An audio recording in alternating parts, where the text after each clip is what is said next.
Bueno, pues le damos la bienvenida a este almuerzo semanal del Grupo de Comunicaciones Corripio.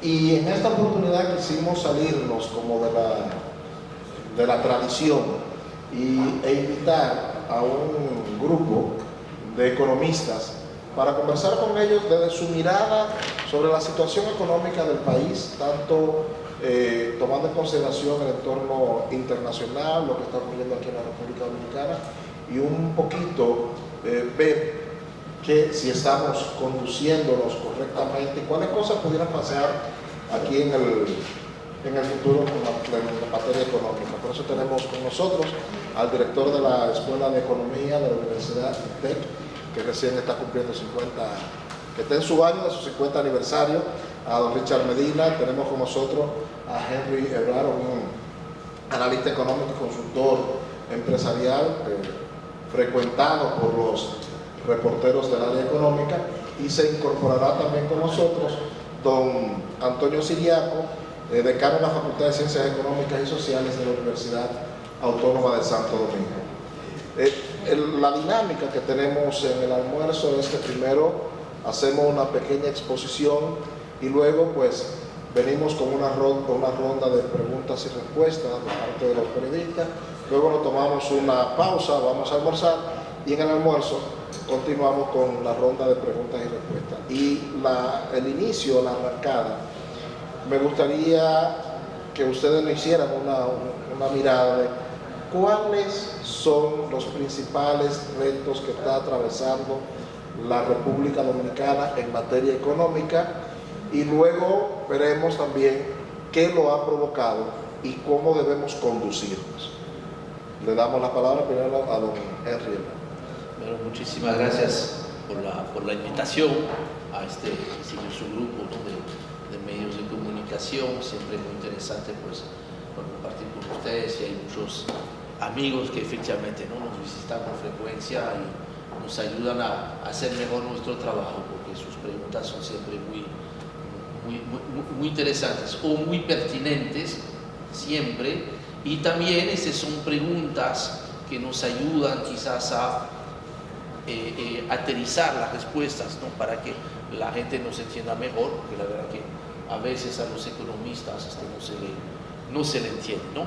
Mira, contestando la pregunta, yo creo que obviamente primero hay que reconocer que la recuperación que ha tenido la economía dominicana frente a dos crisis, una que prácticamente ha terminado, pero que todavía tiene impactos, que es lo del COVID, y por supuesto ahora esta crisis de inflación que ha sido agravada por la guerra que hay actualmente en Europa.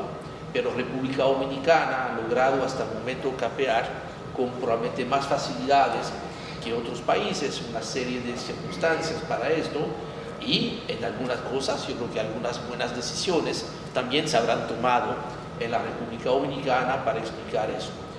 Desafíos quizás más interesantes es ahora, viendo la situación, yo creo que hay un desafío todavía pendiente, que es el tema de la inflación, que si bien queremos ver que hay algunas señales de que ya no sigue subiendo la inflación, pero todavía está a un nivel alto, y el hecho de que baje la inflación no quiere decir que bajen los precios, quiere decir que siguen subiendo, pero a un ritmo menor, que es muy importante explicarle a la gente.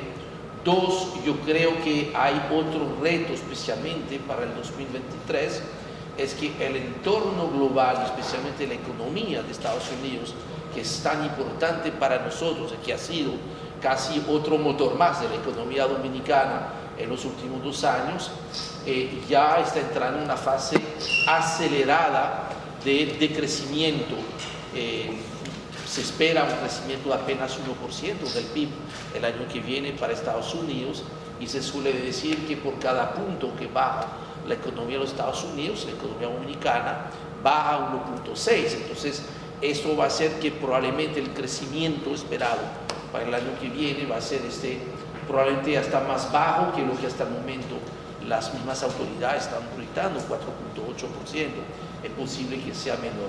Yo creo que hay otro reto que más estructural, pero que tiene que ver con todo esto, que es el tema del mercado laboral. Yo creo que hay dos situaciones, una de la cual ya se está hablando obviamente en las últimas semanas, que es el tema salarial, porque definitivamente hay una brecha cada vez más grande entre lo que cuesta comprar las canastas de bienes y servicios y lo que es el ingreso de las familias.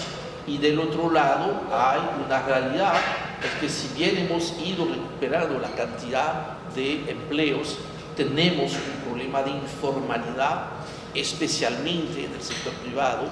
No es una situación nueva, existía antes del COVID, pero se ha agravado a un punto tal que hoy en día, en el caso del sector privado, porque del sector formal quiero sacar al sector estatal, que es 100% formal por definición, si vemos nada más el sector privado, en el sector privado de cada 3 empleos, uno solo es formal. Hay un empleo formal por 2 empleos informales, y esto obviamente es un reto adicional, y todo eso obviamente hay que ponerlo en nuestro contexto para cerrar la respuesta, que el año que viene es un año preelectoral, o sea que creo que hay retos importantes para los próximos meses, no sé, para lo que sería esta segunda mitad prácticamente, ¿no?, del acuerdo libre. Don Richard. Bueno, yo pienso que ya a nivel de crecimiento quizás no hay un reto así importante. República Dominicana es un país que tradicionalmente crece mucho, 5.5, 6% por año, y tener un crecimiento quizás más del 5%, lo veamos un poquito por debajo del promedio de los últimos 10 años, sacando la pandemia, pero era bastante bueno en comparación con América Latina y los llamados países emergentes. Ahora bien, en materia de inflación, concuerdo con lo que dijo Henry Ebrard, y quisiera, enfatizar un punto, y es que esta inflación, al haber sido vinculada con alimentos, transporte y costos dentro de la vivienda, afecta más a los quintiles 1 y 2, es decir, a aquellos hogares que son más pobres. ¿Por qué? Porque son los que más consumen como proporción de su ingreso estos productos. Entonces ahí vemos que debido a la inflación y a pesar de las compensaciones que ha habido de parte del gobierno con subsidios directos, a través de Supera, e indirectos a través de los combustibles, igual la inflación le ha pegado bastante fuerte a esos hogares más pobres, ¿no?, de menores ingresos. Por lo tanto, ahí va a haber una ampliación en la brecha de ingresos entre hogares más ricos y hogares menos ricos. Lo otro que sí entiendo que es importante que veamos es el sector eléctrico dominicano. El sector eléctrico, sabemos que República Dominicana se ha constituido en un talón de Aquiles históricamente, no es algo que empezó hace 2 años, 5 años, 10 años, es algo que tiene más de 50 años. Sin embargo, constituye una draga de recursos para el gobierno. Y yo decía hace un tiempo que si se toman las transferencias que ha hecho el gobierno central al sector eléctrico de 2009, en ese momento hasta 2019, eso era el equivalente aproximadamente a un 40-50% de la deuda externa que teníamos en el momento. Es decir, que si hubiese habido esa situación del sector eléctrico histórica, pues entonces tendríamos una deuda externa que fuera la mitad, o tuviéramos la misma deuda externa pero con mayor nivel de infraestructura, metros, teleféricos, puentes, carreteras, etc. Entonces, ¿por qué traigo a colación la situación con el sector eléctrico? Porque las pérdidas están bastante elevadas. En un contexto de pandemia se tomó la decisión, administrativa, de no cobrar la factura, y en ese momento entendíamos que las pérdidas iban a ser muy altas por eso. No obstante, eso fue en 2020, ya estamos en 2022, y las pérdidas apenas han bajado 0.5, un punto porcentual, están en 31% para el acumulado del primer semestre del año. Cuando se toma en cuenta luego de las pérdidas, las cobranzas, vemos que están por debajo del 90%. Es decir, ¿qué es una pérdida? Una pérdida de dinero es energía que usted envía a un cliente o a un usuario y ese usuario no le llega la factura. Si no le llega la factura, es pérdida. Ahora bien, de aquello que le llega la factura, usted debería tratar de cobrar 96-97%. Y aquí estamos cobrando menos de 90%. Entonces, eso le pone presiones adicionales al sector. Y visto el presupuesto reformulado, al parecer, la transferencia corriente para allá, para las empresas distribuidoras, va a ser de alrededor de 70.000 millones de pesos. Hay un tema que no es coyuntural, sino que es muy de largo plazo y que la pandemia ha incidido bastante, y es el sector educativo. Con la pandemia los indicadores de aprendizaje se han deteriorado en todos los países del mundo. Probablemente en Dominicana van a ser peores que lo que sucedió en países desarrollados. Y aquí tenemos el otro problema, que es la deserción escolar. Entonces yo entiendo que ya desde el punto de vista estratégico, planes de largo plazo que tenga el gobierno, la sociedad civil, el sector privado, tienen que comenzar a ver cómo mejorar de manera urgente la calidad y el acceso a la educación. Y un último asunto que creo que hay que prestar atención, que lo mencionó Gabriela, es la informalidad. Se ha recuperado el empleo a niveles en el segundo trimestre de este año versus el segundo trimestre de 2019, que fue el año previo a la pandemia. No obstante, el empleo que se ha recuperado, casi todo ha sido por empleo informal. Por lo tanto, ese empleo formal, sobre todo el privado, que es el que se saca el crecimiento de la nómina pública, pienso que es bastante preocupante. Obviamente es una situación que viene post-pandemia, pasada en otros países. Sin embargo, acá en República Dominicana debemos prestar atención porque, entre otras cosas, elimina el acceso a seguridad social de aquellas personas que están empleadas, reduce la base tributaria para el gobierno y reduce típicamente el nivel salarial que puede tener versus un empleo del sector formal. Con el tema de la formalidad, como los dos han coincidido en señalar el tema de la formalidad, ¿no entienden ustedes que los estudiosos de economía, debieran replantearse el concepto de informalidad para ayudar al gobierno a reenfocar sus políticas frente a esos sectores? Porque hablamos de informales simple y llanamente aquellas personas que no están registradas en la tesorería de la Seguridad Social o que no están en la plantilla del Ministerio de Trabajo. Sin embargo, el hijo de ese señor que está ahí, se llama Germán Marte, está calificado como un trabajador informal y gana 3 veces más que su papá. No, 2 veces. A 2 veces más, 2 veces más que su papá, y no sale de su casa. Entonces, muchas veces cuando nosotros hablamos de informalidad, pensamos solamente en el carretillero, en el que vende china en la esquina. Ahora de repente el gobierno ha sacado de informalidad a 250,000 personas con el tema de la trabajadora doméstica. Entonces, me gustaría una pequeña reflexión sobre eso de la real informalidad, realmente esa informalidad, qué es un trabajador informal, qué representa eso, qué peso tiene, y si hay alternativas, porque miren como con una sola resolución del Ministerio de Trabajo, 250 personas de una vez. Sobre todo porque siempre se ha pensado en informal como sinónimo de que no gana casi De chinero, el chinero de aquí. Exacto. Y el hijo de Germán es informal y gana 2 veces más que él. Debe ser el que no tributa. ¿O no? No, efectivamente, pero la mejor, o sea, por más que cambiemos definiciones o jugamos con las estadísticas, el tema de la informalidad es más profundo y va también un tema relacionado mucho con la fiscalidad, realmente el entendimiento, mira, cuál es el beneficio para un emprendedor de formalizarse, cuál es el beneficio que el hijo de este señor está percibiendo de formalizarse. Si él entiende que la formalización solamente va a significar para él pagar impuestos y no recibir beneficios desde el Estado, entonces él va a seguir en la informalidad, y eso nos muestra que podemos ser, y hay economistas muy creativos a nivel de estadística.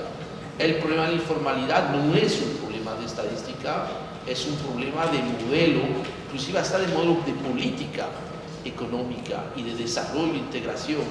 Entonces yo creo que esto es importante verlo así, y para enfrentar la informalidad, tú estás diciendo que tenemos que redefinir el modelo político, económico, social, lo cual implica una serie de reformas que, si bien muchas de esas reformas fueron planteadas en el programa de gobierno del actual presidente, está claro que 2 años de crisis y una crisis que continúa, y ahora un calendario probablemente político que no te ayuda en esto, hace que prácticamente durante esos 4 años había un ambiente muy difícil, para no decir otra cosa, que no permite hacer esas transformaciones que son absolutamente necesarias. Y ahí se plantea una serie de preguntas de las cuales creo que muchos de nosotros hemos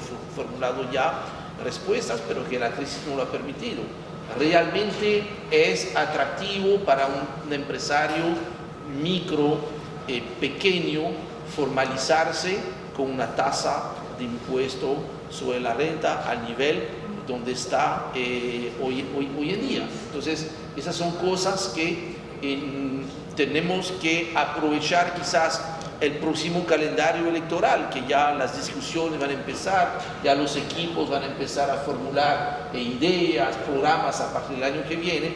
Esa es una tarea que todavía está pendiente. Y recuerden, señores, cuando hubo la crisis del COVID, por tener este nivel de informalidad que complica inclusive identificar dónde está la gente y dónde está la gente que con prioridad hay que apoyar, pues tuvimos que inventarnos un fase 1, fase 2, un patín, quédate en casa, para que la gente no se nos muera. Por eso el tema de la informalidad, yo creo que va mucho más allá de qué nivel de creatividad yo pueda tener para considerar, mira, está en la informalidad o no tener informalidad. La informalidad es un cáncer de la economía dominicana. Don Richard.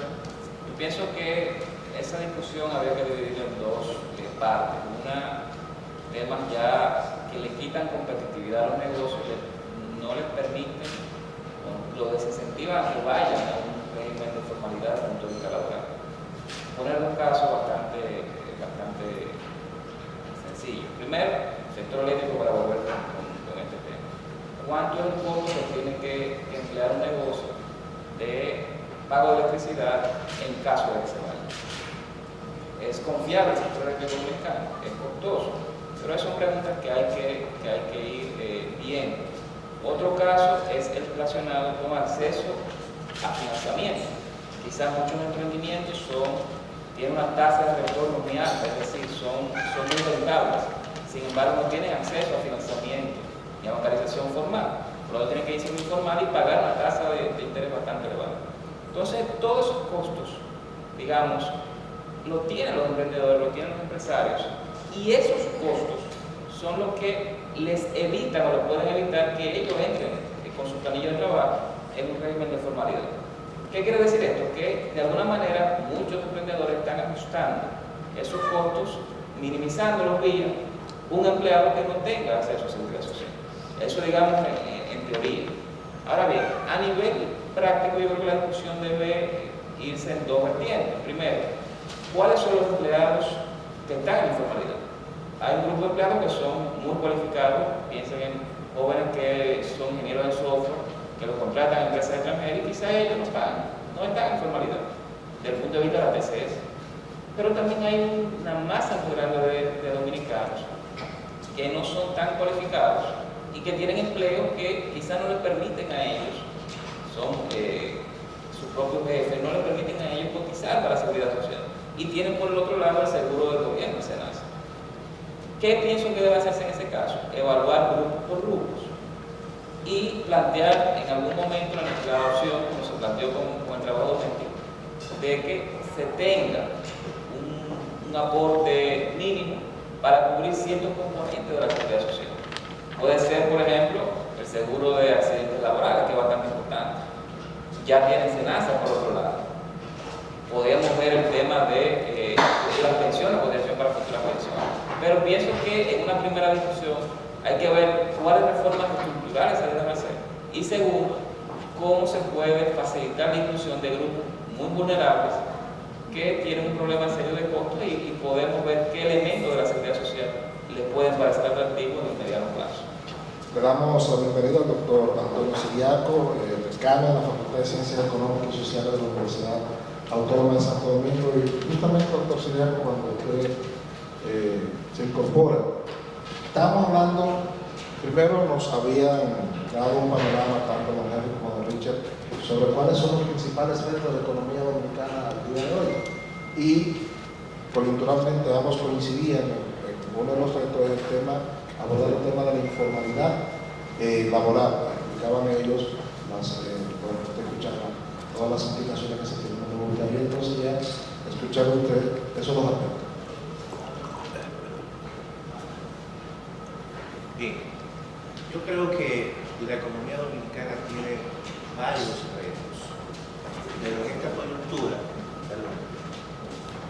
pienso que la economía dominicana tiene varios retos, pero en esta coyuntura pienso que el tema de la inflación evidentemente que afecta a la gran mayoría de los dominicanos el tema del costo de la vida, creo que es un tema que no se puede soslayar, porque es un tema evidentemente que tiene que ver con la calidad de vida de la gente. En la medida que los niveles de inflación han venido cediendo, en esa medida esperamos nosotros que el coste de la canasta básica familiar y el salario real de la población. Esos son problemas de carácter coyuntural que dependen mucho del entorno internacional, de la situación geopolítica, que tiene un impacto en la economía dominicana bastante fuerte, porque somos un país que es netamente importador de petróleo, importador de materias primas agrícolas, y evidentemente eso afecta a la estructura del costo. Pero ya el tema de la informalidad que han tocado los colegas, que es un tema mucho más estructural, es un tema que se ha discutido, incluso recuerdo un documento que hizo el Banco Mundial, creo que fue en el año 2012 o 2007, sobre la informalidad, que es el documento más completo, y convocó a un grupo no solamente de economistas, sino de antropólogos, de sociólogos, de psicólogos, para analizar desde muchas aristas el tema de la informalidad, porque es un problema complejo, sumamente complejo.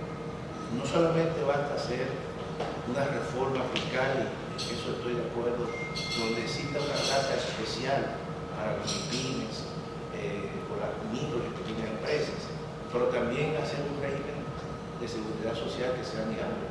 Nosotros estamos viviendo un régimen de seguridad social donde precisamente la mayoría de los mexicanos no tienen una perspectiva de cuál va a ser su futuro, de cuál va a ser su